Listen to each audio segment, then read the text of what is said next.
La maison maudite par Howard Phillips Lovecraft.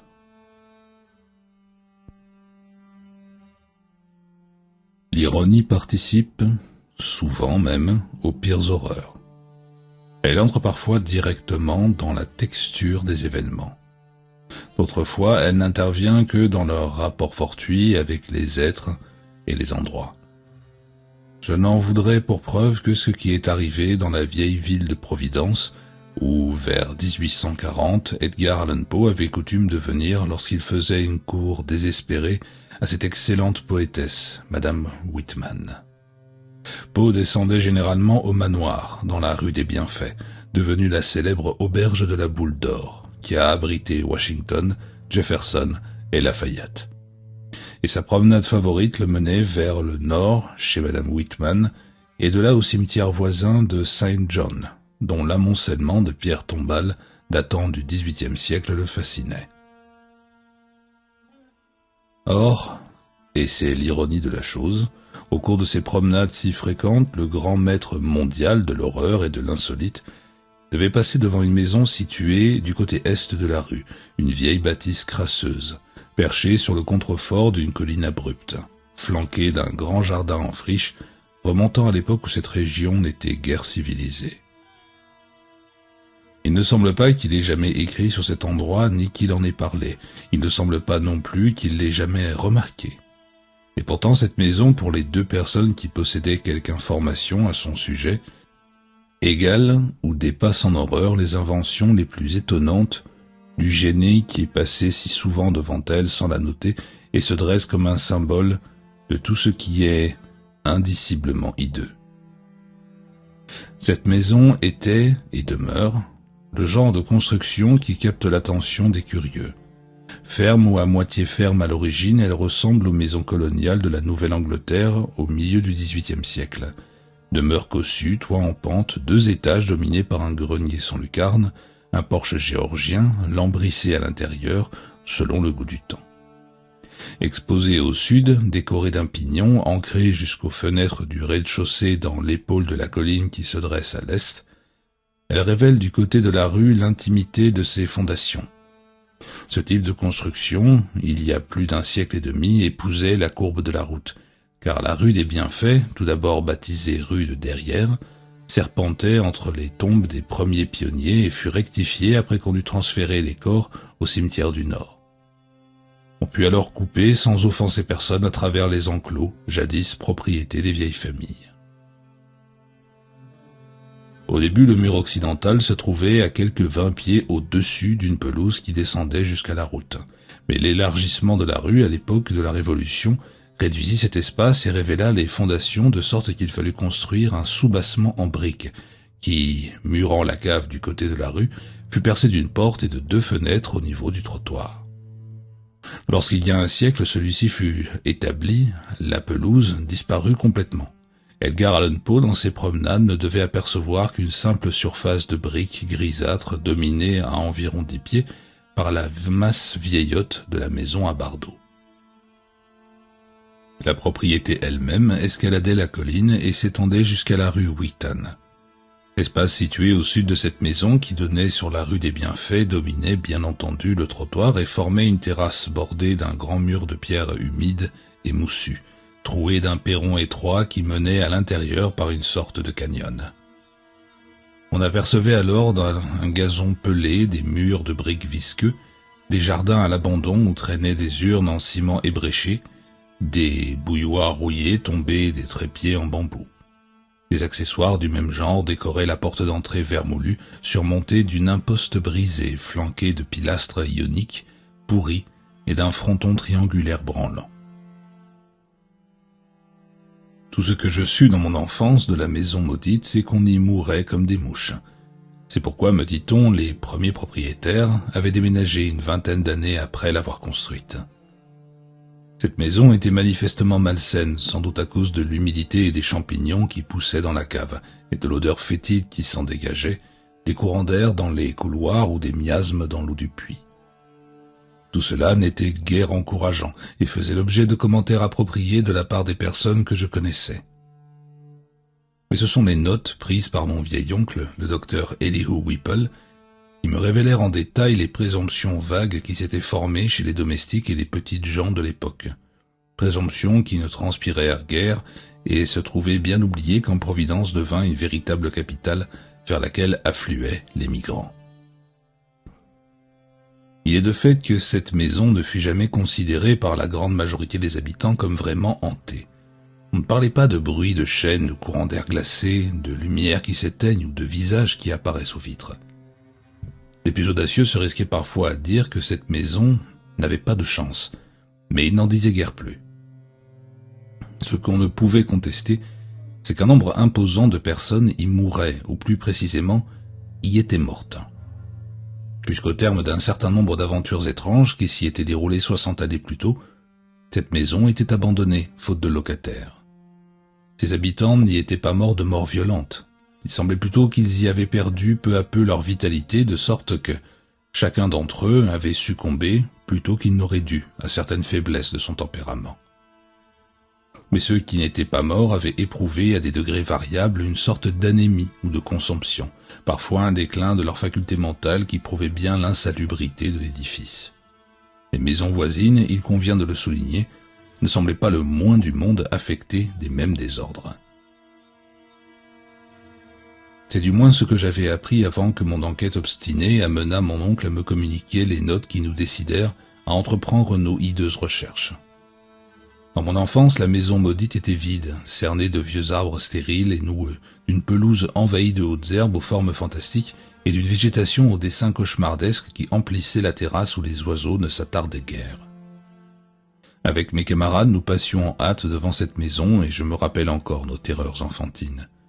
Non seulement devant l'étrangeté morbide de cette végétation sinistre, mais également devant l'atmosphère et l'odeur épouvantable de cette maison ruinée dont nous forcions souvent la porte d'entrée pour éprouver des frissons. Les petites vitres étaient pour la plupart brisées, et une atmosphère indicible de désolation suintait des lambris écaillés, des volets branlants, du papier qui pendait des murs, du plâtre qui y tombait par plaques, de l'escalier gémissant et des bribes de mobilier qui s'y trouvaient encore. La poussière et les toiles d'araignée ne faisaient qu'ajouter à l'aspect effrayant de l'ensemble, et il fallait être bien courageux pour entreprendre l'ascension de l'échelle qui menait au grenier, un long grenier, étayé de poutres, éclairé par des œils de bœuf situés à l'extrémité des pignons, envahi d'épaves, armoires, fauteuils, rouets sur lesquels s'était déposée la poussière des ans en un linceul festonné qui leur donnait des formes monstrueuses et diaboliques. Mes réflexions faites, le grenier n'était pas la partie la plus horrible de l'édifice. C'était la cave, humide et suintante qui suscitait en nous la répulsion la plus forte, bien qu'elle fût située au-dessus du niveau de la rue et qu'un mur de briques percé de fenêtres et d'une porte la sépara du trottoir où passaient les voisins. Nous étions toujours pris entre le désir d'y venir pour éprouver une fascination spectrale et celui de l'éviter, de peur de compromettre notre santé mentale. L'odeur qui imprégnait l'ensemble de la maison y était plus forte qu'ailleurs. D'autre part, nous abhorrions les champignons blancs qui, par les étés pluvieux, poussaient subitement sur le sol moisi. Ces champignons, aussi grotesques que la végétation de la cour, avaient des formes vraiment horribles. C'étaient de repoussantes parodies d'agarics et de pipes indiennes, dont nous n'avions jamais vu les modèles. Ils pourrissaient très vite et avant de disparaître émettaient une légère phosphorescence. C'est pourquoi les gens qui, d'aventure, passaient par là la nuit, croyaient apercevoir des feux follets derrière les vitres brisées de ces fenêtres diaboliques, aux émanations fétides. Même dans nos fantaisies les plus folles d'Halloween, nous ne visitions jamais cette cave la nuit, mais au cours de certaines de nos visites diurnes, nous pouvions remarquer le phénomène de phosphorescence, surtout par les jours sombres et humides. Nous avions également le sentiment de percevoir un élément plus subtil, un élément fort étrange qui ne pouvait être tout au plus qu'une suggestion. Je veux parler d'une sorte de dessin nébuleux et blanchâtre sur le sol battu, un vague dépôt mobile de terreau ou de salpêtre que nous croyons parfois pour pouvoir détecter au milieu des moisissures à proximité de l'énorme cheminée de la cuisine souterraine. De temps à autre, nous avions le sentiment que ces dessins ressemblaient étrangement à une forme humaine, recroquevillée en chien de fusil. bien que généralement cette ressemblance fût factice. Très souvent, ce dépôt blanchâtre n'était guère apparent. Un après-midi pluvieux où cette illusion était particulièrement forte et où, de plus, j'avais cru percevoir une sorte d'exhalaison jaunâtre et chatoyante s'élever de la tache mitreuse vers la cheminée béante, je m'ouvris de mes soupçons à mon oncle. Il sourit de ma remarque, mais son sourire me sembla empreint d'une certaine compréhension. J'appris plus tard qu'une idée du même genre circulait dans les récits qui se faisaient les petites gens d'autrefois, idée qui évoquait également les formes lupesques et vampiriques de la fumée dans la grande cheminée, les formes étranges des racines noueuses qui crevaient les murs ébranlés des fondations et poussaient leurs ramifications jusque dans la cave. Quand je devins un homme, mon oncle me communiqua les notes et les faits qu'il avait réunis au sujet de la maison maudite. Le docteur Whipple était un médecin traditionnaliste et fort équilibré de la vieille école, et malgré tout l'intérêt qu'il manifestait pour cette maison, il n'avait guère envie d'orienter les préoccupations d'un jeune homme vers la normale. Il estimait que compte tenu de la nature du bâtiment et de ses propriétés manifestement insalubres, il n'y avait rien d'anormal. Mais il avait compris que le pittoresque même, qui éveillait son propre intérêt, risquait dans l'imagination d'un enfant de créer toute une suite de fantasmes dangereux. Ce médecin célibataire était un vieil homme aux cheveux blancs, toujours rasé de près, historien incroyable. Il s'était souvent lancé dans des controverses avec des tenants de la tradition comme Sidney S. Rider et Thomas W. Bicknell. Il n'avait qu'un domestique et vivait dans une maison géorgienne dont la porte d'entrée était décorée d'un heurtoir et dont le perron était muni d'une rampe en fer. Cette demeure était accrochée au flanc abrupt de la rue du Palais de Justice, à proximité de l'ancien tribunal et d'une maison coloniale où son grand-père, cousin du fameux corsaire le capitaine Whipple, qui avait incendié en 1722 le Gaspé, goélette armée de Sa Majesté, avait voté le 4 mai 1776 en faveur de l'indépendance de la colonie de Rhode Island. Autour de lui, dans la bibliothèque humide au plafond bas, aux lambris blancs et moisis, à la cheminée sculptée, aux fenêtres couvertes de vignes vierges, subsistaient les vestiges et les chroniques de cette vieille famille, où l'on retrouvait de nombreuses allusions à la maison maudite de la rue des Bienfaits. Cet endroit maudit ne se trouve pas très loin car la rue court derrière le tribunal, au sommet de la colline escarpée où s'étaient installés les premiers colons. Lorsque, à force d'insister, ma curiosité d'adulte extorqua à mon oncle les histoires dont je cherchais à percer le mystère, il étala devant moi une étrange chronique. Cette longue histoire, statistique et rébarbative dans sa généalogie, contenait cependant toute une suite d'horreurs tenaces et de malveillances surnaturelles qui m'impressionnèrent encore plus qu'elles n'avaient impressionné le bon médecin. Des événements isolés se recoupaient d'une manière étrange, et des détails apparemment sans liaison contenaient de myriades de possibilités hideuses. Une nouvelle et irrésistible curiosité s'empara de moi, et je compris qu'auprès d'elle, ma quête enfantine avait été bien faible et désordonnée. La première révélation me lança dans une recherche exhaustive et éperdue qui se révéla désastreuse pour moi-même et pour les miens, car mon oncle insista pour m'accompagner dans l'enquête que j'avais entreprise, et au terme d'une nuit dans cette maison, il n'en revint pas. Je me sens bien seul, sans cet homme merveilleux dont toute la vie ne fut qu'un tissu de vertus honorables, de bon goût, de gentillesse et d'érudition. J'ai fait élever une urne de marbre à sa mémoire dans le cimetière de Saint John que Poe aimait tant. Petit bois et grand saule sur la colline où les pierres tombales se pressent entre la masse vétuste de l'église, les maisons et les murs de la rue des Bienfaits. L'histoire de la maison, noyée dans une marée de dates, ne contenait rien de macabre, qu'il s'agisse de sa construction ou de la famille honorable et cossue qui l'avait érigée. Cependant, dès le début, une sorte de calamité dont les événements ne devaient que trop bien confirmer la nature s'était manifestée. L'histoire, soigneusement rapportée par mon oncle, commence avec la construction des fondateurs en 1763 et le récit en suit les différentes phases en détail. La maison maudite, semble-t-il, fut d'abord habitée par William Harris et sa femme Robbie Dexter et leurs enfants, Elkanah, né en 1755, Abigail, née en 1757, William Jr., né en 1759, et Ruth, née en 1761. Harris était un grand marchand et armateur qui faisait commerce avec les Indes occidentales et travaillait avec la maison Obadiah Brown et neveu.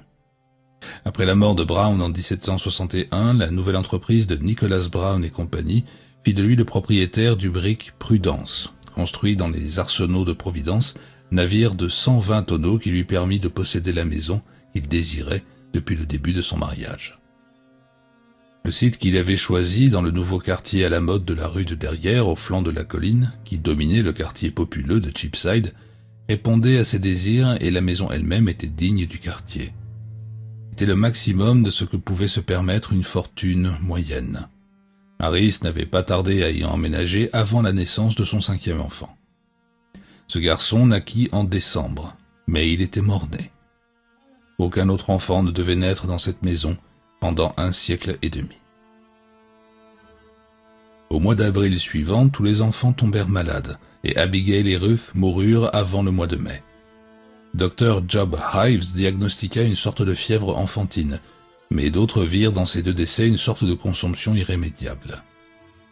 Cette maladie, en tout cas, devait être contagieuse, car Anna Bowen, l'une des 2 domestiques, en mourut au mois de juin. Ellie Lidison, l'autre servante, se plaignait constamment d'une sorte de faiblesse. Elle serait bien revenue à la ferme de son père à Rehoboth si elle ne s'était pas prise d'affection pour Mary Battle Pierce, qui avait été engagé après la mort d'Anna. Lui-même mourut l'année suivante. Ce fut une bien triste année puisqu'elle entraîna également la mort de William Harris, affaibli par le climat de la Martinique où son commerce l'avait retenu de longs mois au cours de la précédente décennie. Sa veuve, Robbie Harris, ne résista pas à cette catastrophe et le décès de son aîné, Elkanah, 2 ans plus tard, compromit définitivement son équilibre mental. En 1768, elle contracta une espèce de folie légère et vécut désormais cantonnée à l'étage. Sa sœur aînée, Mercy Dexter, qui ne s'était pas mariée, vint s'occuper d'elle. Mercy était une femme osseuse et assez laide, d'une forte constitution, mais sa santé déclina dès son arrivée. Elle était fort dévouée à sa malheureuse sœur et avait une affection particulière pour le seul neveu qui restait, William, qui, jadis robuste bébé, était devenu un jeune homme maladif et chétif. Cette année-là, la servante Mehitabel mourut et l'autre domestique, Preserved Smith, quitta la maison sans donner d'explication logique, ou du moins en racontant des histoires à dormir debout et en se plaignant de la puanteur de l'endroit. Pendant quelque temps, Mercy ne put s'assurer le concours d'aucun domestique, car 7 morts à un cas de folie, le tout en l'espace de 5 ans, avaient donné naissance à des bruits et des bavardages qui devaient ensuite prendre corps. Elle finit cependant par s'attacher une servante venue d'ailleurs, Anne White, femme maussade qui avait vécu dans ce qui était alors Kingstown et qui est devenu la ville d'Exeter, et un brave homme de Boston qui s'appelait Zenas Lowe. C'est Anne White qui, la première, répandit des bruits sinistres sur la maison. Mercy aurait mieux fait de ne engager personne du pays de Nooseneck, car ce village perdu dans les bois était alors comme aujourd'hui la proie des superstitions les plus folles. En 1892, les gens d'Exeter exhumèrent un cadavre et brûlèrent cérémonieusement son cœur en vue d'éviter certaines prétendues visites dangereuses à l'hygiène et à la paix publique. On imaginera sans peine quelles pouvaient être les idées qui avaient cours dans ce village en 1768. Anne avait la langue bien pendue et au bout de quelques mois, Mercy la renvoya et la remplaça par une femme gentille et fidèle de Newport, Maria Robbins. Cependant, la pauvre Robbie Harris demeurait dans sa folie la proie des rêves et des fantasmes les plus hideux. Parfois, ses cris devenaient intolérables et des heures durant, elle poussait des hurlements horribles qui obligeaient son fils à aller vivre chez son cousin, Peleg Harris, dans le sentier du presbytère près des nouveaux bâtiments du collège. Le garçon semblait se trouver bien mieux de ce séjour, et si Mercy avait été aussi pratique que bien intentionnée, elle l'aurait définitivement confié à son cousin. La tradition hésite à répéter ce que Madame Harris hurlait dans ses rages. Ou plutôt elle nous rapporte des récits tellement extravagants que leur absurdité même les rend irrecevables. Il semble absurde en effet qu'une femme qui n'avait que les rudiments du français ait pu hurler pendant des heures des mots dans cette langue où que cette même personne, isolée mais surveillée, se plaignit d'être mordue et dévorée par une chose qui la regardait fixement.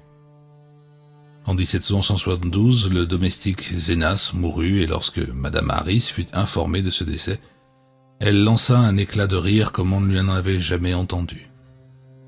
L'année suivante, elle mourut et fut enterrée au cimetière du Nord, à côté de son mari. Lorsque la guerre avec la Grande-Bretagne éclata en 1775, William Harris, malgré ses 16 ans et sa faible constitution, réussit à s'engager dans l'armée d'observation sous les ordres du général Greene. À partir de ce moment-là, la santé lui revint et la gloire lui sourit. En 1780, capitaine des forces du Rhode Island à New Jersey sous les ordres du colonel Angel, il rencontra et épousa Phoebe Hetfield d'Elizabethtown, qu'il ramena à Providence lorsqu'il fut démobilisé l'année suivante. Le retour du jeune capitaine ne fut pas sans tristesse. La maison, il est vrai, était toujours bien tenue. On avait élargi la rue qui ne s'appelait plus rue de Derrière, mais rue des Bienfaits. Cependant, Mercy Dexter, jadis d'une constitution à toute épreuve, était victime d'une étrange dépression. Maintenant toute courbée, elle faisait pitié. Sa voix était devenue caverneuse, sa pâleur effrayante, et la seule servante qui lui restait était affectée des mêmes symptômes. À l'automne de 1782, Phoebe Harris donna naissance à une fille mort-née, et le 15 mai suivant, Mercy Dexter quitta ce monde après une vie bien remplie, austère et vertueuse. William Harris, finalement convaincu de la nature radicalement malsaine de sa demeure, se décida à l'abandonner et à y renoncer à jamais. Ayant trouvé une habitation temporaire où abriter sa famille, à la nouvelle auberge de la Boule d'Or, il entreprit de faire construire une maison plus belle rue Westminster, dans ce quartier de la ville qui se trouve de l'autre côté du Grand Pont. C'est là que son fils, Dutty, naquit en 1785. La famille y demeura jusqu'au moment où des nécessités professionnelles les ramenèrent de ce côté-ci du fleuve et de la colline, rue Angeli, dans un nouveau quartier à l'est où feu Archer Harris bâtit une somptueuse demeure au toit malheureusement hideux, en 1876. William et Phoebe succombèrent tous deux à l'épidémie de fièvre jaune de 1797, mais Dutty fut élevé par son cousin Rathbone Harris, le fils de Peleg. Rathbone, qui avait l'esprit pratique, loua la maison de la rue des Bienfaits malgré le désir qu'avait William de l'abandonner. Considérant qu'il était de son devoir envers son pupille de faire fructifier tous les biens de l'enfant, il ne tint guère compte des morts et des maladies qui s'étaient abattues sur les habitants, ni de l'aversion croissante dont cette maison faisait l'objet. On peut croire qu'il fut un peu mortifié lorsqu'en 1804 la municipalité lui ordonna de brûler du soufre, du goudron et du camphre dans cette demeure, en raison de la mort douteuse de 4 personnes qui avaient, pensait-on, succombé à l'épidémie des fièvres jaunes. On prétendait que la maison avait une odeur de miasme. Dutty lui-même ne fut guère attaché à cette maison car il devint corsaire et se distingua sur le Vigilant, sous les ordres du capitaine Cahoon, dans la guerre de 1812.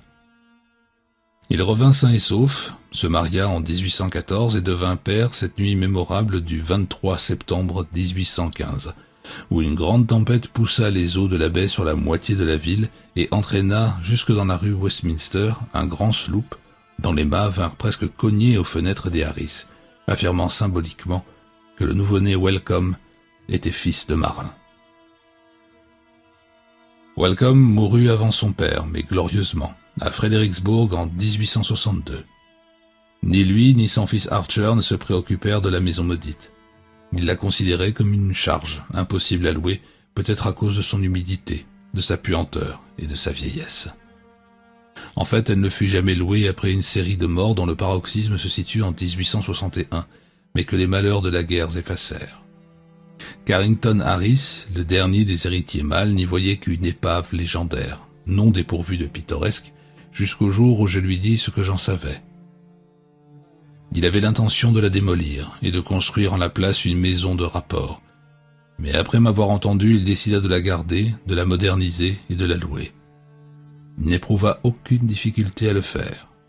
L'horreur en était passée. On imagine aisément à quel point je fus touché par la chronique historique des Harris. Tout au long de cette chronique, je croyais voir régner un mal tenace, différent de tout ce que j'avais connu. Un mal manifestement inhérent à la maison et non à la famille. Cette impression fut confirmée par un ensemble systématique de faits indépendants notés par mon oncle. Légendes rapportées par les bavardages des domestiques, les articles de journaux, les copies de permis d'inhumer rédigées par les médecins, etc. Je ne peux songer à reproduire ici ces documents fort nombreux car mon oncle était passionné d'histoire et s'intéressait beaucoup à la maison maudite. Je peux toutefois dégager certains points particuliers qui méritent d'être notés par leur répétition et la diversité de leurs origines. Ainsi, les bavardages des domestiques semblaient tous attribuer à la cave malodorante et humide une part prépondérante dans cette influence maléfique. Certains serviteurs, et surtout Anne White, n'utilisaient pas la cuisine de la cave, et au moins 3 légendes fort précises insistaient sur la forme quasi humaine et diabolique des racines d'arbres et des moisissures qui s'y trouvaient. Ces récits m'intéressèrent vivement, étant donné ce que j'avais noté moi-même dans mon enfance. Mais j'avais le sentiment que la plupart de ces rapports avaient été dans chaque cas obscurcis par ce qui ajoutait à des traditions locales concernant les histoires de fantômes. Anne White, nourrie des superstitions d'Exeter, avait fait le récit des plus extravagants et en même temps le plus logique. Elle prétendait que sous la maison devait être enterré un de ces vampires, cadavres qui gardent leur forme humaine en se nourrissant du sang et du souffle des vivants, dont les légions hideuses libèrent la nuit les formes ou les esprits prédateurs. Pour détruire un vampire, on doit, disent les grands-mères, l'exhumer et brûler son cœur, ou du moins y planter un pieu. Et l'insistance obstinée qu'avait mise Anne White à fouiner dans la cave avait fini par provoquer son renvoi. Cependant, ces récits trouvaient une large audience et étaient d'autant plus aisément acceptés que la maison avait été érigée sur un terrain jadis utilisé comme cimetière. À mes yeux, leur intérêt dépendait moins de ces circonstances que du fait troublant qu'ils recoupaient certains autres indices, plaintes du domestique Preserved Smith, qui avait précédé Anne, et n'avait jamais entendu parler d'elle. Il prétendait que quelque chose buvait son souffle la nuit. Permis d'inhumer des victimes de la fièvre de 1804 établi par le docteur Chad Hopkins, révélant que les 4 personnes décédées n'avaient plus une goutte de sang. Des passages obscurs, des délires de la pauvre Robbie Harris se plaignaient de dents aiguisées, d'une présence aux yeux vitreux, à demi visible. Aussi sceptique que je sois devant ces superstitions, elles produisirent néanmoins sur mon esprit une sensation bizarre, renforcée par 2 coupures de journaux relatives à des morts qui s'étaient produites à de longues années d'intervalle dans la maison maudite. L'une de la Gazette de Providence et des environs, du 12 avril 1815, et l'autre de la Chronique quotidienne du 27 octobre 1845. Chacune de ces coupures apportait en détail une circonstance particulièrement macabre dont la répétition était étonnante. D'après elle, dans les 2 cas, les agonisants en 1845, une brave vieille dame du nom de Stafford, en 1845 un instituteur d'une 40aine d'années nommé Eleazur Dorphy, subirent une horrible métamorphose. Considérant d'un œil vitreux la gorge du médecin qui les soignait, elles essayèrent de la mordre. Le phénomène le plus troublant, et qui mit un terme à la location de la maison, fut une série de morts dues à l'anémie et précédée de folies progressives au cours desquelles les malades essayaient d'attenter par ruse à la vie de leurs parents en leur mordant le cou et les poignets. Ceci se passait en 1860 et 61, alors que mon oncle venait de commencer à pratiquer la médecine. Avant de partir pour le front, il avait entendu ses collègues évoquer cette affaire. L'élément vraiment inexplicable était la manière dont les victimes, personnes ignorantes car on ne pouvait plus alors louer la maison méphitique et maudite qu'à des personnes de cette classe, balbutiaient des malédictions en français, langue qu'elles n'avaient certainement pas apprise. On songea alors à la pauvre Roddie Harris, morte depuis près d'1 siècle, et mon oncle en fut si ému qu'il commença à réunir des documents historiques sur la maison après avoir entendu, quelque temps après son retour de la guerre, le récit authentique des docteurs Chase et Whitmarsh. Je me rendais bien compte que mon oncle avait beaucoup réfléchi à cette affaire et se félicitait de la curiosité ouverte et sympathique que je témoignais et qui lui permettait d'évoquer avec moi une question dont d'autres se seraient contentés de rire. Son imagination ne l'avait pas entraîné aussi loin que la mienne, mais il avait le sentiment que cette maison suscitait des débauches mentales et pouvait servir le propos de quiconque entendait explorer le domaine du grotesque et du macabre. Pour ma part, j'étais enclin à considérer le sujet avec un profond sérieux. Et je me mis immédiatement non seulement à contrôler les preuves, mais à accumuler tous les faits que je pus réunir. Je m'entretins avec le vieux Archer Harris, alors propriétaire de la maison, à plusieurs reprises avant sa mort en 1916. J'obtins de lui et de sa sœur Alice des preuves authentiques de la véracité des documents réunis par mon oncle. Mais lorsque je leur demandai quel rapport cette demeure avait bien pu avoir avec la France ou la langue française, ils s'avouèrent tout aussi intrigués et ignorants que moi. Tout ce que Miss Alice put me dire, c'est que son grand-père, Duty Harris, avait entendu parler de quelque chose qui n'était qu'un indice. Le vieux marin qui avait survécu à la mort de son fils Welcome pendant 2 ans n'avait pas connu lui-même cette légende, mais il se souvenait que sa première gouvernante, la vieille Maria Robbins, avait vaguement entendu parler de quelque chose qui aurait pu donner un sens étrange au délire français de Robbie Harris, qu'elle avait si souvent entendu au cours des derniers jours que cette malheureuse avait passé sur Terre. Maria avait vécu dans la maison maudite de 1769 à 1783, date à laquelle la famille avait déménagé, et elle avait assisté à l'agonie de Mercy Dexter. Un jour, elle y avait fait allusion devant le petit Duty et lui avait rapporté un détail étrange de cette agonie. Mais il n'avait pas tardé à tout oublier, se rappelant seulement que c'était quelque chose d'étrange. De plus, l'héritière avait du mal à se souvenir de cet entretien. Son frère et elle ne s'intéressaient pas autant à la maison que le fils d'Archer, Carrington, propriétaire actuel, avec qui je m'entretins après mon expérience. Ayant obtenu de la famille Harris toutes les informations qu'elle pouvait me donner, je me mis à étudier les documents municipaux et l'histoire de la ville avec un sérieux et une attention supérieure à ceux qu'avait déployés mon oncle, en semblables circonstances. Je voulais connaître parfaitement l'histoire de la maison depuis le début de la colonisation, en 1636, ou même auparavant, et retrouver si possible toutes les légendes indiennes du Narragansett pour étayer les faits. Je m'aperçus dès le début de mes recherches que ce terrain avait fait partie d'une longue bande de lotissements accordés à l'origine à John Throckmorton. C'était l'un des nombreux lotissements analogues qui, partant de la rue de la ville, le long du fleuve, escaladaient la colline jusqu'à l'endroit où se trouve aujourd'hui la rue de l'Espoir.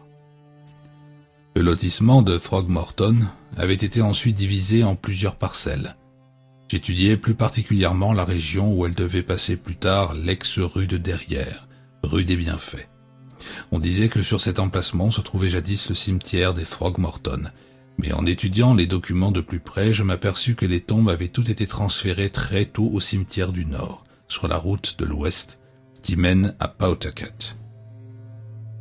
Puis soudain je découvris, par un hasard extraordinaire, puisqu'il ne se trouvait pas dans le corps des documents et aurait aussi bien pu m'échapper, un document qui éveilla mon intérêt, car il recoupait plusieurs des éléments les plus étranges de cette histoire.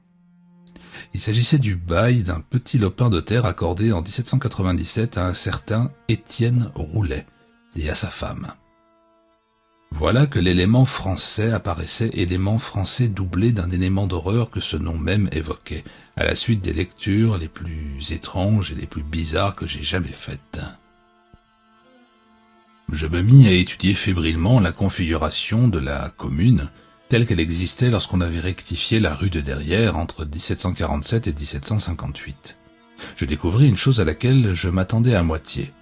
Là où se trouvait maintenant la maison maudite, les Roulets avaient installé leur cimetière derrière une petite maison à un étage avec grenier. Mais il ne subsistait aucune trace d'un transfert de leur tombe. Ce document se terminait dans la plus grande confusion et il me fallut écumer la Société historique de Rhode Island et la bibliothèque Sheffley afin de découvrir un indice relatif à Étienne Roulet. Je finis par découvrir quelque chose d'une importance tellement monstrueuse que je me mis immédiatement à explorer la cave de la maison maudite avec une minutie passionnée. Il semble que les Roulets soient arrivés en 1696 de Greenwich sur la côte occidentale de la baie de Narragansett. C'étaient des Huguenots de Caude, qui avaient éprouvé de grandes difficultés à obtenir de la municipalité de Providence la permission de s'installer en ville. Ils étaient fort impopulaires à Greenwich où ils étaient arrivés en 1686, après la révocation de l'édit de Nantes. Et la rumeur publique prétendait que cette antipathie n'était pas due seulement à des préjugés raciaux et nationaux ou à des controverses terriennes qui opposent d'autres pionniers français à leurs rivaux anglais, controverse que même le gouverneur Andros était bien incapable d'apaiser. Mais leur protestantisme passionné, trop passionné, murmuraient certains, et leur détresse manifeste lorsqu'ils avaient été virtuellement chassés du village, avait fini par leur obtenir un asile. Et Étienne Roulet, moins apte à cultiver les champs qu'à lire des ouvrages étranges et à inventer de curieux dessins, reçut un poste administratif au dépôt du port, à Paarden-Tillinghast, au bas de la rue de la ville. Il y avait eu une sorte d'émeute par la suite, quelques 40 ans plus tard après la mort du vieux Roulet, après quoi personne ne semblait avoir entendu parler de cette famille. Pendant plus d'un siècle, se souvenant des Roulets, on avait passionnément évoqué la mémoire de ceux qui avaient troublé la vie paisible d'un port de Nouvelle-Angleterre. C'était Paul, surtout, le fils d'Étienne, garçon taciturne dont la conduite désordonnée avait sans doute provoqué l'émeute qui avait déshonoré sa famille, qui faisait l'objet des discussions. Bien que Providence ne partageât pas les erreurs qu'inspirait à ses voisins puritains la sorcellerie, les vieilles femmes disaient fort librement que ses prières n'étaient guère orthodoxes. Tout ceci avait sans doute contribué à donner naissance à la légende dont s'était fait l'écho de la vieille Maria Robbins. Quel rapport elle pouvait avoir avec les délires français de Robbie Harris et des autres habitants de la maison maudite, seule l'imagination ou de futures découvertes pourraient le dire. Je me demandais combien de ceux qui avaient entendu ces légendes comprenaient le lien supplémentaire avec le terrible que mes nombreuses lectures m'avaient fourni. Ce fait divers, redoutable dans les annales de l'horreur morbide, raconte l'histoire de Jacques Roulet de Caude, qui en 1589 fut condamné à mort pour activité démoniaque, mais ensuite sauvé du bûcher par le Parlement de Paris et interné dans un asile d'aliénés. On l'avait trouvé couvert de sang et de lambeaux de chair dans un bois peu après qu'un enfant eût été dévoré par 2 loups. L'un de ceux-ci s'était enfui, sain et sauf. C'était à coup sûr une de ces bonnes légendes qu'on se raconte au coin du feu, pleine de sous-entendus quant au nom et au lieu. Mais je me dis que les habitants de Providence ne risquaient guère d'en avoir entendu parler. Dans l'hypothèse contraire, la coïncidence des noms aurait entraîné des décisions impitoyables dues à la peur. En fait, quelques chuchotements n'auraient-ils pas suffi à provoquer l'émeute qui chassa les Roulets de la ville? Je me mis alors à visiter l'endroit maudit de plus en plus souvent. J'étudiais la végétation malsaine qui poussait dans le jardin, je sondais les murs de la maison et j'explorais chaque pouce du sol de la cave. Finalement, avec la permission de Carrington Harris, j'introduisis une clé dans la porte de la cave qui ouvrait sur la rue des Bienfaits, de manière à gagner ainsi plus rapidement le monde extérieur qu'en passant par l'escalier obscur, le rez-de-chaussée et la porte d'entrée. En cet endroit où s'amassaient des ténèbres morbides, je me livrais à mes explorations, des après-midi entiers, tandis que la lumière du soleil filtrait par la porte envahie de toiles d'araignée, à quelques pas seulement du trottoir paisible. Rien de nouveau ne récompensait mes efforts. C'était toujours la même humidité déprimante, de vagues indices d'odeurs méphitiques, des traces de salpêtre sur le sol, et j'imagine que bien des passants intrigués devaient me regarder par les vitres brisées. Finalement, sur la suggestion de mon oncle, je décidai d'explorer ce lieu la nuit. Un soir de tempête, à minuit, je pénétrai armé d'une torche électrique dans la cave pour étudier sur le sol moisi les formes torturées des champignons à demi phosphorescents. L'atmosphère des lieux avait abattu mon courage ce soir-là et je ne fus guère surpris lorsque j'aperçus, ou crus apercevoir parmi les dépôts blanchâtres, l'esquisse assez nette d'une forme humaine recroquevillée en chien de fusil. Je m'en doutais depuis longtemps. La fermeté du dessin, cependant, était étonnante, et en observant de plus près, je crus voir la fine exhalaison jaunâtre qui m'avait tant étonné par un après-midi pluvieux, bien des années auparavant. Elle s'élevait au-dessus de la tache anthropomorphique du terreau, près de la cheminée.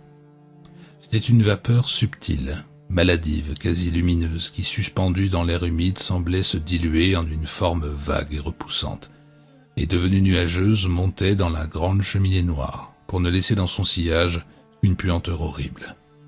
Horrible, vraiment, d'autant plus que je connaissais l'histoire de ce lieu. Refusant de m'enfuir, je regardais la forme s'évanouir, et tandis que je l'observais, je m'aperçus qu'elle me regardait à son tour d'un air vorace, avec des yeux plus imaginables que visibles. Lorsque je rapportai ce phénomène à mon oncle, il fut fortement troublé, et au bout d'une heure d'intense réflexion, il prit une décision irrévocable. Considérant l'importance de ces faits et le sens de notre enquête, il voulut que nous éprouvions, et si possible détruisions, l'horreur qui régnait dans cette maison, en veillant tous deux, plusieurs nuits de suite, si besoin était, dans cette cave moisie et maudite.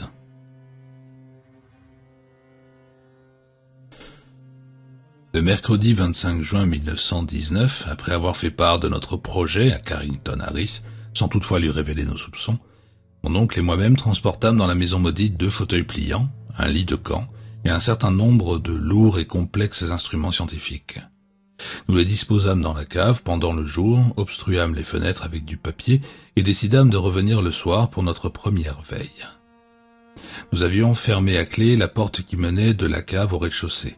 Que nous avions la clé qui ouvrait la porte de la rue, nous allions pouvoir pas laisser là les appareils fort coûteux et fragiles que nous nous étions procurés secrètement et à grand prix aussi longtemps que nos veilles devraient durer. Nous avions l'intention de passer la nuit en prenant le car toutes les 2 heures. Moi d'abord, mon oncle ensuite. Celui qui ne veillerait pas se reposerait sur le lit. La résolution avec laquelle mon oncle se procura les instruments au laboratoire de Brown University et à l'arsenal de la rue de Cranston, et pris d'instinct la direction de cette aventure, fut un merveilleux exemple de la vitalité et de la résistance d'un vieillard de 81 ans. Elihu Whipple avait toujours observé les règles d'hygiène qu'il recommandait à ses malades, et je pense qu'il serait toujours des nôtres, sans l'événement que je vais rapporter. 2 personnes seulement se doutent de ce qui s'est passé, Carrington Harris et moi-même. Je dus lui raconter l'histoire. Il était le propriétaire de la maison et il fallait bien qu'il sût ce qu'il en était. De plus, nous nous étions ouverts à lui de notre projet, et j'espérais qu'après la mort de mon oncle, il comprendrait la situation et m'aiderait à fournir au public les explications nécessaires. Il pâlit, mais accepta de m'aider et décida qu'il pourrait désormais louer la maison sans danger. Prétendre que nous n'étions pas inquiets par cette nuit pluvieuse où nous prîmes notre première veille serait une bravade ridicule. Nous n'étions pas, comme je l'ai dit, puérilement superstitieux, mais nos études scientifiques et nos méditations nous avaient enseigné que l'univers connu à 3 dimensions ne comprend qu'une infime partie de tout le cosmos de substance et d'énergie. Dans cette perspective, le poids des preuves fournies par de nombreuses sources authentiques démontrait l'existence tenace de certaines forces très puissantes et d'une malignité exceptionnelle à l'égard des hommes. Dire que nous croyons véritablement aux vampires et aux loups-garous serait une déclaration inconsidérée. Il conviendrait plutôt de dire que nous n'étions pas disposés à nier la possibilité de certaines modifications insolites et peu connues de la force vitale et de la matière atténuée. Elles apparaissent rarement dans l'espace à 3 dimensions à cause de leur rapport plus intime avec d'autres unités spatiales. Pourtant, elles sont assez proches des frontières de notre univers pour se manifester parfois dans des circonstances telles que nos sens impropres à cette perception ne nous permettront sans doute jamais de les comprendre. En bref, il nous semblait, à mon oncle et à moi, qu'un ensemble de phénomènes inéluctables démontrait la présence larvée d'une certaine influence dans la maison maudite. Cette influence pouvait être imputable à l'un ou l'autre des malheureux pionniers français morts 2 siècles auparavant et opérer à ce jour selon les lois inconnues du mouvement atomique et électronique. Que la famille Roulet eût présenté une affinité anormale pour les lieux extérieurs de l'entité, pour les sombres sphères qui n'inspirent aux gens normaux que répulsion et terreur, ce qu'on savait d'eux semblait le prouver. Les émeutes qui s'étaient déroulées vers 1730 n'avaient-elles pas mis en branle certaines forces cinétiques dans la cervelle morbide de l'un ou de plusieurs d'entre eux, et surtout du sinistre Paul Roulet. Force qui survivait obscurément au squelette et continuait à fonctionner dans un espace à plusieurs dimensions, suivant les lignes originales des forces commandées par une haine inexpiable envers la collectivité qui les entourait. Ce n'était pas là, sûrement, une impossibilité chimique ou physique, à la lumière d'une science qui nous a révélé les théories de la relativité et de l'action intra-atomique. On pourrait aisément supposer un noyau étranger de substance ou d'énergie, informe ou de forme inimaginable, maintenu vivant par des ponctions imperceptibles ou immatérielles faites dans la force vitale, le tissu corporel et les fluides, d'êtres immédiatement vivants dans lesquels il pénètre et dans le tissu desquels il s'insinue. Ce noyau pourrait être franchement hostile ou n'obéir qu'à des raisons aveugles de subsistance personnelle, Quoi qu'il en soit, un monstre de ce genre doit nécessairement, dans notre vision des choses, être considéré comme une anomalie ou une intrusion que tout homme, défenseur de la vie, de la santé et de l'équilibre mental de ses frères humains, doit s'attacher à éliminer. Ce qui nous troublait le plus était notre ignorance totale de l'aspect sous lequel se manifestait la chose. Aucune personne sensée ne l'avait jamais vu et peu d'entre elles l'avaient véritablement ressenti. Ce pouvait être une énergie pure, une forme éthérée étrangère au royaume de la substance, ou un être partiellement matériel, une masse plastique équivoque et inconnue, capable de se transformer à volonté en approximation nébuleuse des états solides, liquides et gazeux, ou fractionnés en particules.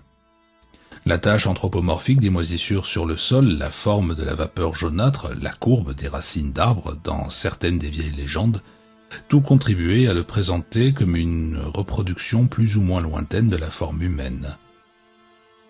Mais pour aussi représentative ou permanente qu'ait pu être cette ressemblance, personne ne pouvait l'affirmer avec certitude.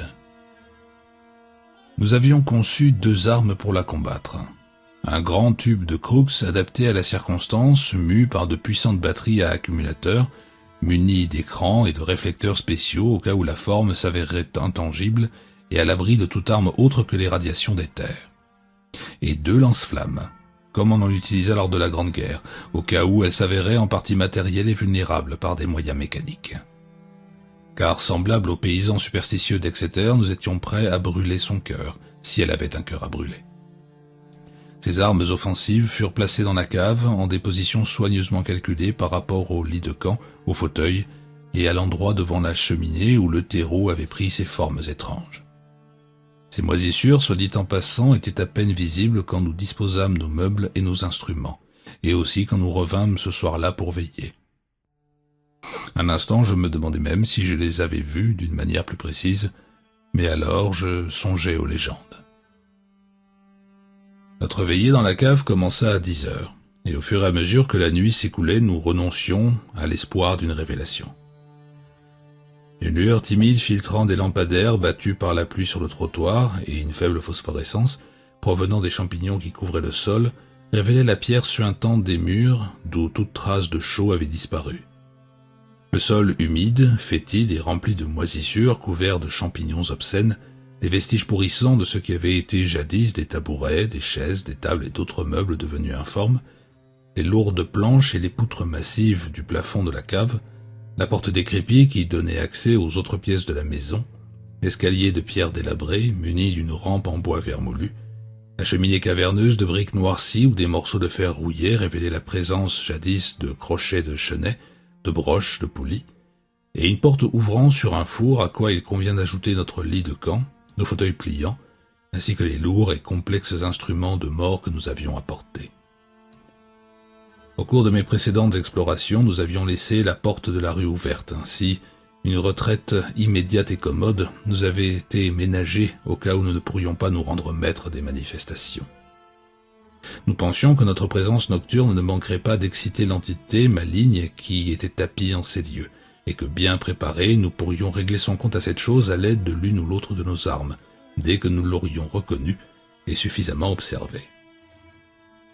Nous n'avions aucune idée du temps qu'il nous faudrait pour susciter ou détruire cette chose. Nous avions bien pensé, assurément, que notre aventure était loin d'être de tout repos, car personne ne pouvait dire quelle force disposerait la chose. Mais nous pensions que le jeu en valait la chandelle, et nous nous étions lancés dans cette entreprise tout seuls, sans l'ombre d'une hésitation. Nous savions en effet que tout recours à une aide extérieure n'eût fait que nous exposer au ridicule, et risquer de compromettre le succès de notre expérience. Telles étaient nos dispositions d'esprit quand nous conversions fort tard cette nuit-là, jusqu'au moment où la fatigue de mon oncle me fit penser qu'il devait s'étendre pour dormir quelques heures. Une sorte de peur me fit frissonner tandis que j'attendais tout seul le petit matin. Je dis tout seul car quelqu'un qui veille près d'un dormeur est en fait tout seul. Peut-être plus seul qu'il ne le pense. Mon oncle respirait lourdement. Sa respiration était scandée par la pluie à l'extérieur et soulignée par un autre bruit énervant de gouttes qui tombaient quelque part dans la maison. Car cette demeure, humide même par temps sec, devenait sous la tempête assez semblable à un marécage. J'observais la maçonnerie délabrée des vieux murs à la lueur des champignons phosphorescents et des rayons de lumière affaiblis qui passaient par les fenêtres obturées. Puis, lorsque l'atmosphère déprimante de l'endroit m'excéda, j'ouvris la porte et regardai dans la rue, posant mon regard sur des lieux familiers et humant l'air frais. Il ne se passa rien qui récompensa ma veille. Je me mis à bâiller plusieurs fois. La fatigue l'emportait sur la peur. Soudain, un mouvement de mon oncle dans son sommeil attira mon attention. Il s'était retourné plusieurs fois sur son lit au cours de la première demi-heure, mais maintenant, il respirait avec difficulté et poussait parfois un soupir qui ressemblait plutôt à un gémissement étouffé. Je braquai ma torche électrique sur lui et m'aperçus qu'il s'était retourné de l'autre côté. Je me levai, me dirigeai de l'autre côté du lit et éclairai son visage pour voir s'il éprouvait quelque douleur. Le spectacle qui s'offrit à mes yeux me surprit, chose assez curieuse étant donné sa banalité. Ce devait être simplement le rapport entre ce spectacle et la nature sinistre de notre quête et de l'endroit où nous étions, car ce que je vis n'avait en soi rien d'effrayant ou d'anormal. L'expression du visage de mon oncle, troublé sans doute par des rêves étranges que notre situation lui inspirait, révélait une grande agitation et ne lui ressemblait pas. Il était d'ordinaire fort calme et bienveillant. Or voici qu'une série d'émotions semblait s'emparer de lui. Je crois que c'est surtout cette variété d'émotions qui me troubla particulièrement. Mon oncle haletait et se retournait, de plus en plus troublé, les yeux maintenant mi-clos. Il semblait avoir perdu son identité et incarné plusieurs hommes. On eût dit qu'il s'en était en quelque sorte aliéné. Tout à coup, il commença à murmurer. Je frissonnais en regardant sa bouche et ses dents. Les mots qu'il prononçait furent d'abord indistincts. Puis j'y reconnus en sursautant quelque chose qui me remplit d'une terreur glaciale, jusqu'au moment où je me souvins de l'étendue de ses connaissances et des interminables traductions qu'il avait faites d'articles anthropologiques et archéologiques de la Revue des Deux Mondes. Car le vénérable Elihu Whipple marmonnait en français, et les quelques phrases que je pus reconnaître semblaient se rapporter aux mythes ésotériques qu'il avait adaptés du fameux périodique parisien. Soudain, la sueur envahit le front du dormeur. Il se dressa brusquement à moitié éveillé. Ses bribes de français se transformèrent en un cri anglais et il s'écria d'une voix rauque « Mon souffle! Mon souffle !» Ensuite de quoi il s'éveilla complètement. Son visage reprit une expression normale et mon oncle, me prenant la main, commença à me raconter un rêve qui, lorsque j'en compris l'essentiel, me remplit de terreur. Il avait commencé par entrer dans une série toute normale d'images oniriques. Puis une scène s'était déroulée dont l'étrangeté n'avait aucun rapport avec ses lectures. Il se trouvait dans ce monde sans y être. Une confusion géométrique ténébreuse dans laquelle on pouvait apercevoir des éléments d'objets familiers entrant dans des combinaisons inusitées et troublantes. C'était comme un ensemble désordonné de tableaux surimprimés les uns sur les autres, une disposition dans laquelle les principes mêmes du temps et de l'espace semblaient se diluer et se télescoper de la manière la plus illogique.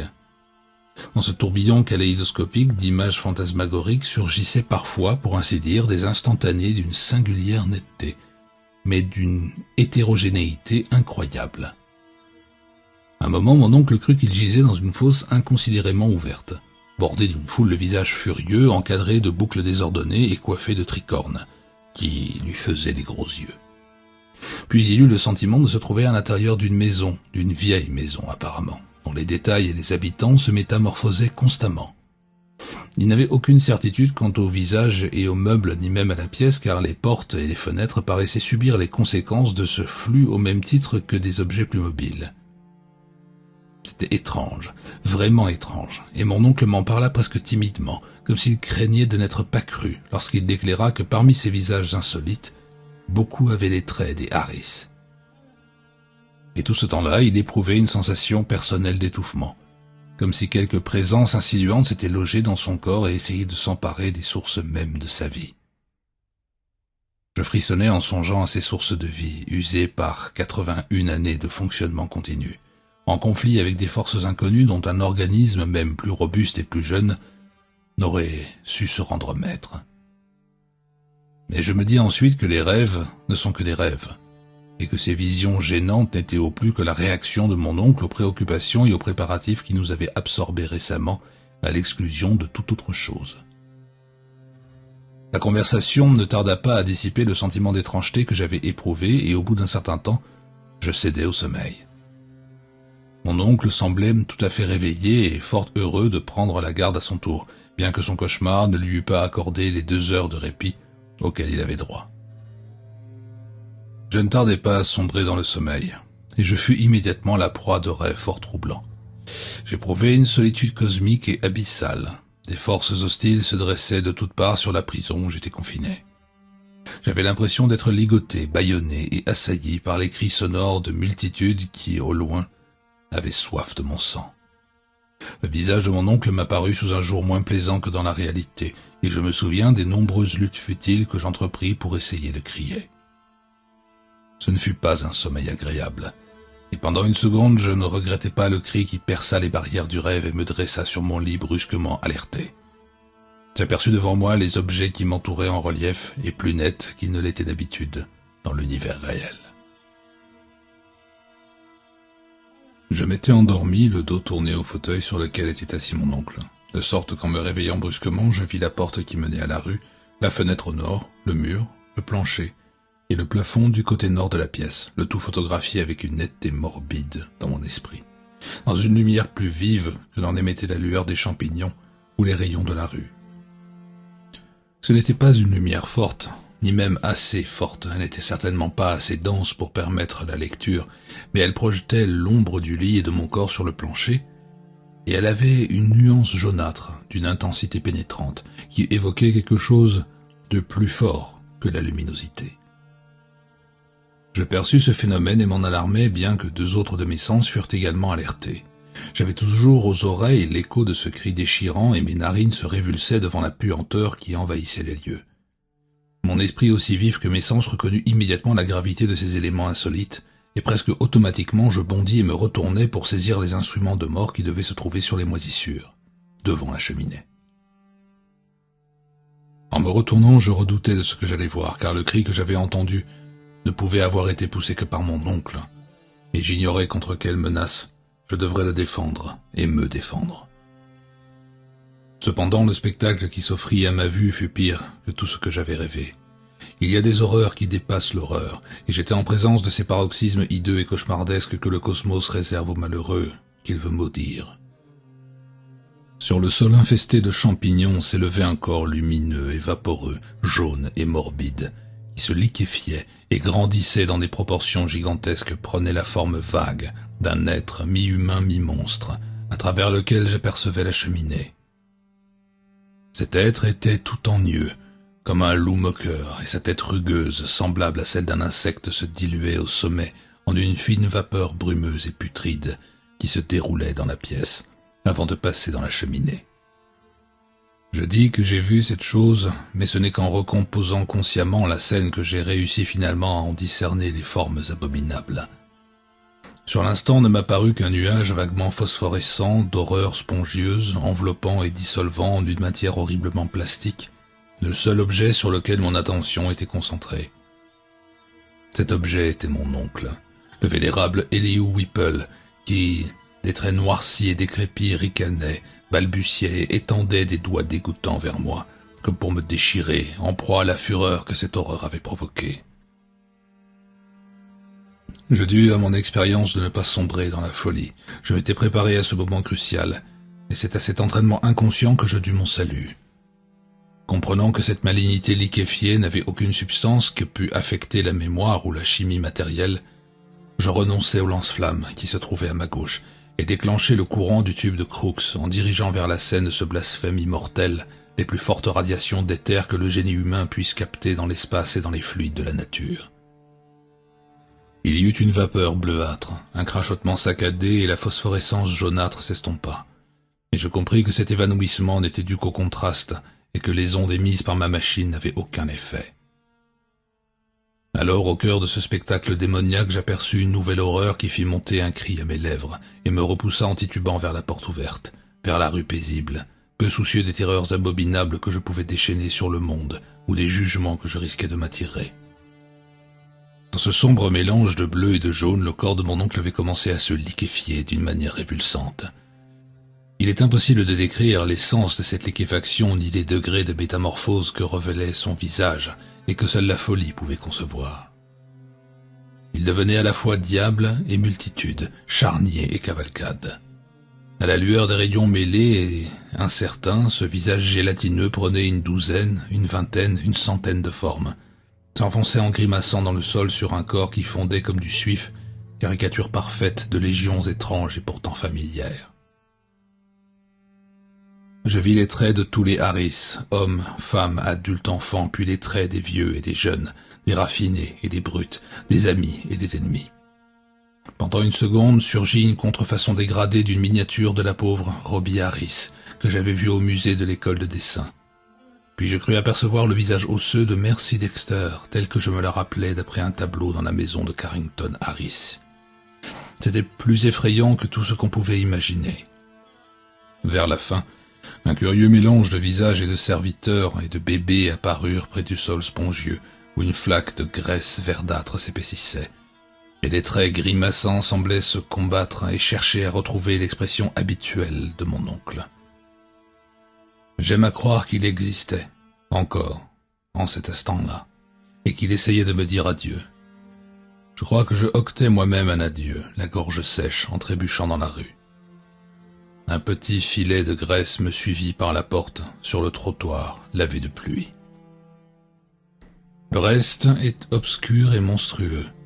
Pas une âme dans la rue pluvieuse, personne à qui je pouvais raconter ce qui s'était passé.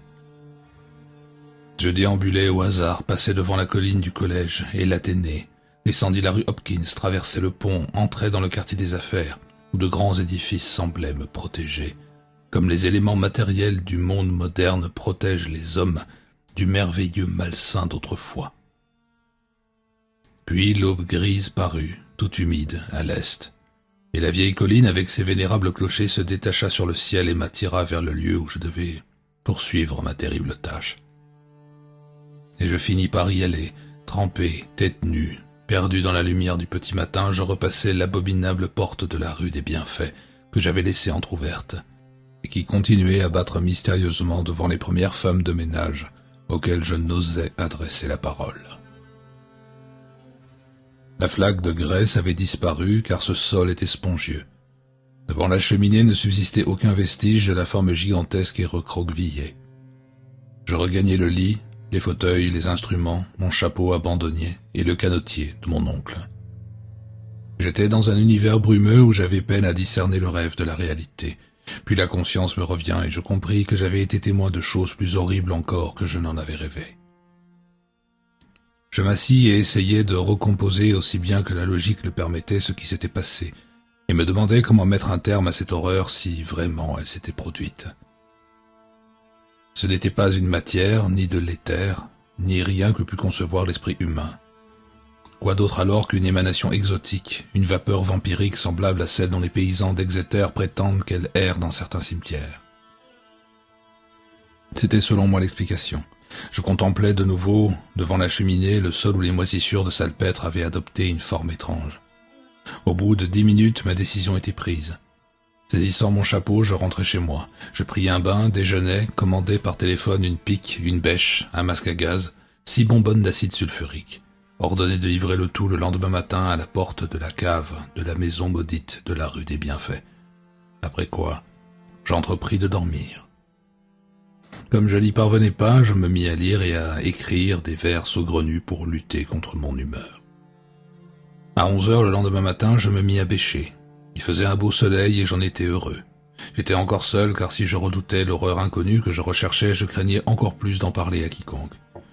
Par la suite, je racontai l'histoire à Harris, poussé par la nécessité et aussi parce qu'il avait entendu les vieilles gens raconter des histoires de ce genre, ce qui ne le prédisposait guère à me croire. En retournant le terreau puant devant la cheminée tandis que ma bêche faisait sourdre un suintement visqueux et jaunâtre sur les champignons blancs qu'elle tranchait en deux, je tremblais à l'idée de ce que j'allais peut-être découvrir. Certains secrets enfouis au cœur de la terre sont néfastes aux hommes, et je pensais bien être sur le point d'en surprendre un. Mes mains tremblaient, mais je continuais à bêcher. Au bout d'un moment, je m'arrêtai debout, devant la fosse que j'avais creusée. À mesure que j'allais plus profond, environ 2 mètres carrés, la puanteur ne faisait qu'augmenter. Je n'eus plus aucun doute sur la chose diabolique que j'allais rencontrer et dont les émanations avaient voué cette maison à la malédiction pendant près d'1 siècle et demi. Je me demandais à quoi ça ressemblerait, quelle serait sa forme et sa substance, quelle dimension elle aurait prise à force de sucer la vie pendant des siècles. Finalement, je sortis du trou et rejetai le tas de terre sur les 2 côtés, puis disposai au fond de l'excavation les grandes bonbonnes d'acide, de manière à pouvoir, au moment opportun, les vider rapidement dans la fosse. Après quoi, je rejetai la terre des 2 autres côtés. Je travaillais plus lentement. Lorsque l'odeur se précisa, je coiffai le masque à gaz. J'étais presque à bout de force, et m'approchant de la chose indicible qui devait se trouver au fond de ce puits. Soudain, ma bêche heurta une substance plus molle que la terre. Je frissonnai et faillis sortir du trou dans lequel j'étais enfoncé jusqu'au cou. Et le courage me revint. J'enlevai encore un peu de terre à la lumière de ma torche électrique. La matière que j'avais découverte était visqueuse et vitreuse. C'était une sorte de gelée semi-putride, congelée et translucide. Continuant à bêcher, je pus observer par une crevasse cette forme tassée. La surface découverte était énorme, à peu près cylindrique. C'était une sorte d'énorme tuyau de poils d'un blanc bleuâtre, replié sur lui-même, et qui dans son diamètre le plus grand atteignait une 50aine de centimètres. Je continuai à bêcher, puis brusquement je bondis hors du trou pour échapper à cette chose dégoûtante. Je débouchai rapidement les lourdes bonbonnes et les renversai précipitamment avec leur contenu corrosif, l'une après l'autre dans ce charnier, sur cet objet anormal et impensable, dont j'avais vu le coude titanesque. Le maelstrom aveuglant de vapeur jaune verdâtre qui s'éleva en bourrasque de la fosse tandis que s'infiltraient les flots d'acide, je m'en souviendrai toujours. Sur la colline, les gens parlent encore du jour jaune, où des fumées virulentes et pestilentielles s'élevèrent du dépotoir de l'usine. Et je sais quelle est leur erreur.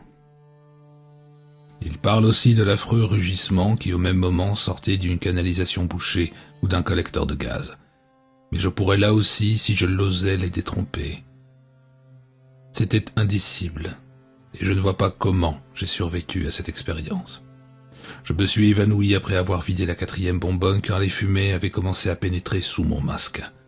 Mais lorsque je revins à moi, je m'aperçus que du trou ne montait plus aucune vapeur. Je vidai les 2 dernières bonbonnes sans rien noter de particulier, et au bout d'un certain temps, je crus possible de refermer la fosse. Quand j'eus terminé, le crépuscule était tombé, mais la terreur n'habitait plus la maison. L'humidité était moins fétide, les champignons étranges n'étaient plus qu'une sorte de poudre grisâtre, inoffensive, qu'on pouvait balayer sur le sol. Une des pires terreurs de cette terre avait péri.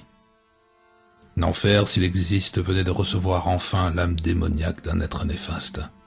En aplatissant la dernière pelletée de terre, je versai la première des nombreuses larmes que je devais à la mémoire de mon oncle bien-aimé. Au printemps suivant, les herbes étranges ont cessé de pousser dans le jardin en terrasse de la maison maudite, peu après que Carrington Harris l'eut louée. Cette maison est toujours aussi spectrale, mais son étrangeté me fascine, et j'éprouverai un soulagement mêlé de regret quand on l'abattra pour construire à la place un magasin de mauvais goût ou une banale maison de rapport. Les vieux arbres stériles de la cour ont commencé à donner des petites pommes douces et l'année dernière, les oiseaux sont venus se nicher dans leurs branches noueuses.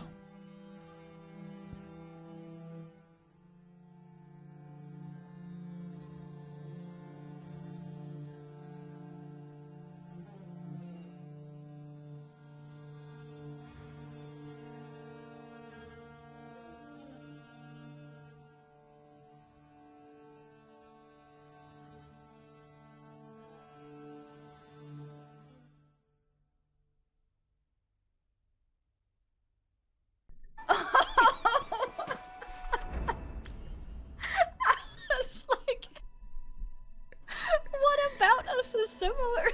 No game, Annie! Oh my god! Okay, I get it now. Oh my god. Okay. Yeah. Okay. Alright.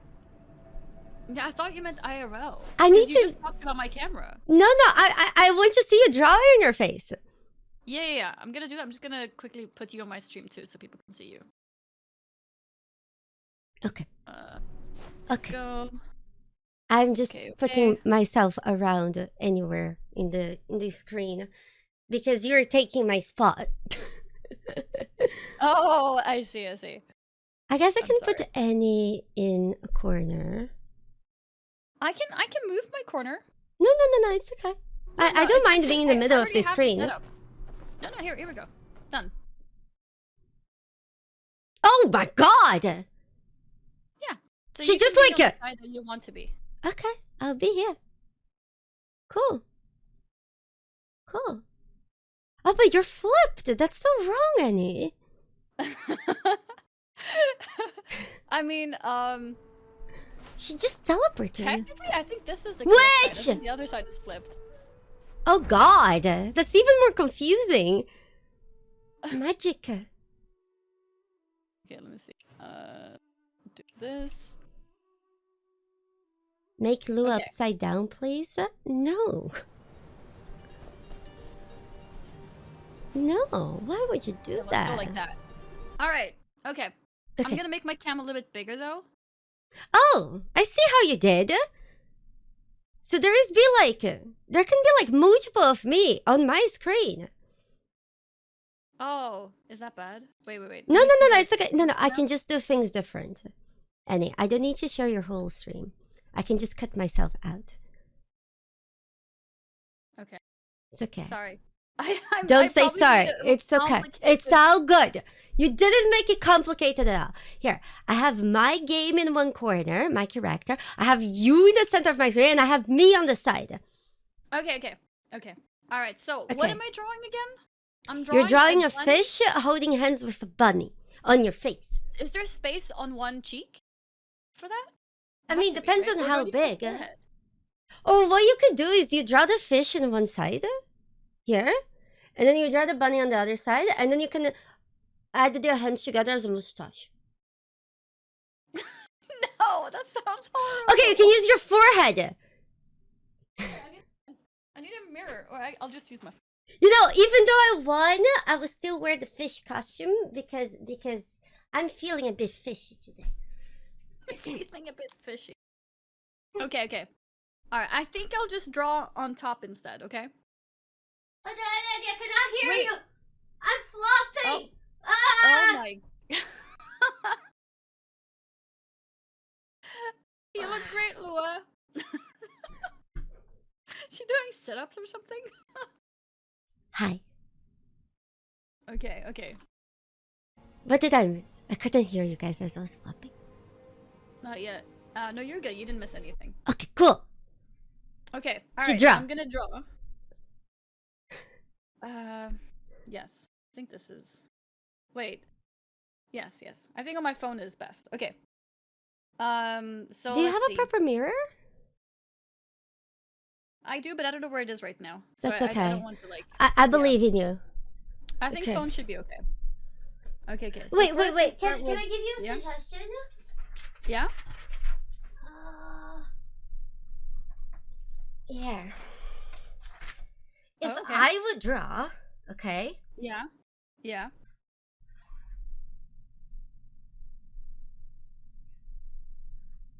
Hold on.